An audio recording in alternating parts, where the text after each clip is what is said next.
matter of words, but a matter of life. And I believe that we are all poets, even some of us don't write.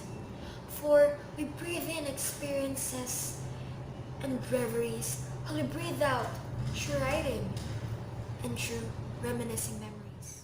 Sea of Strangers is a compilation of poetries and proses, and the themes here are about love, hope, life, writing, and heartbreaks.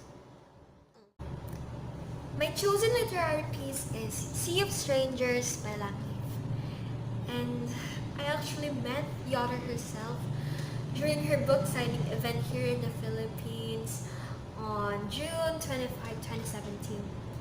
And all I can say is that she's not only a great poet and a great writer, but she's also a great person. She writes not to impress, but to express. And she's so humble without being that conscious about it.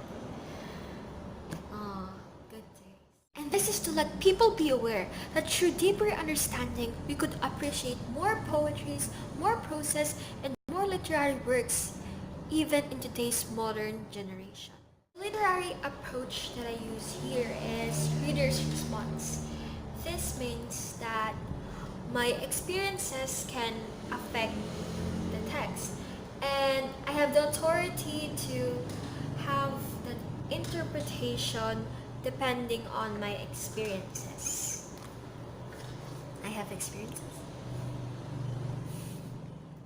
So I rate this work as 8 over 10. And I recommend this to all the viewers out there.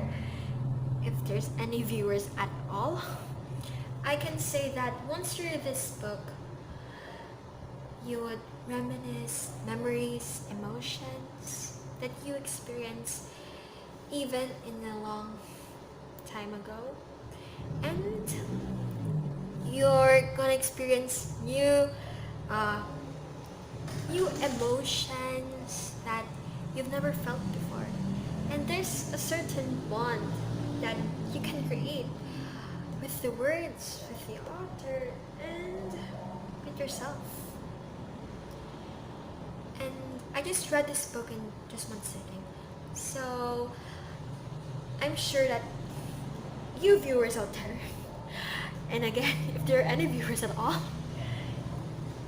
for sure you'll not regret reading this book. So, based on my interpretation, this is reader response. For me, it's like when you're choosing poetry over prose, it's when you're willing to risk everything, even for a brief period of time. But you are certain that you know it's all gonna be worth it. And after all, it's not about the happy endings, but the voyage itself.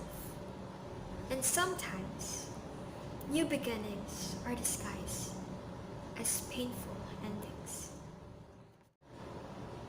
Poetry and prose. Sometimes, I am caught between poetry and prose.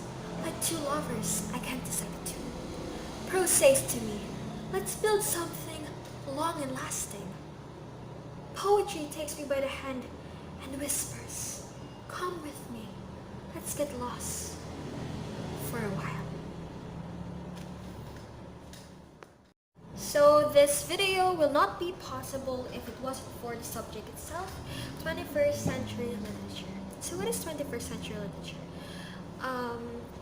In this subject, we tackle modern literature within the 21st century. And we saw how Old English literature developed until 21st century literature. I really learned a lot from the subject, 21st century literature. This is the part where everything is not really scripted, so it's gonna be all natural. those lessons that Miss Faustin would bring in our classroom will not only apply in requirements, PTs, exams, but I know for sure that those lessons that she taught would apply to her life. And not just only by a student, but as a person. And we're very lucky to have a teacher like her. I'm very lucky because you don't get to meet like those persons at all. And I'm that kind of student. I know for myself that I'm very silent in class. Like I don't recite that much. I will only talk if the teacher will call me. Yeah, but even though that I'm really quiet, it doesn't mean that silence is ignorance, right? I just really love to listen. And Miss, I really learned a lot. I can't even summarize them in this one single video. But that part when I realized that you're right. We should look at both situations. Because I realized that we have two eyes. We have to see and we have to have two perceptions about different matters. I really didn't know if I was that good student. But to be honest, I really learned a lot from you. You're such a great writer. I know it because I can see your posts from Facebook. And you're a great poet as well. And all I can say is thank you very much, Miss, for letting us have the opportunity to have you as our 21st century teacher and our reading and writing teacher. And thank you for everything. I hope that you inspire more students in the future and you'll never stop teaching. Because I believe that no one will ever get tired of listening to you and to your story. We love you, Miss. Thank you for a memorable semester.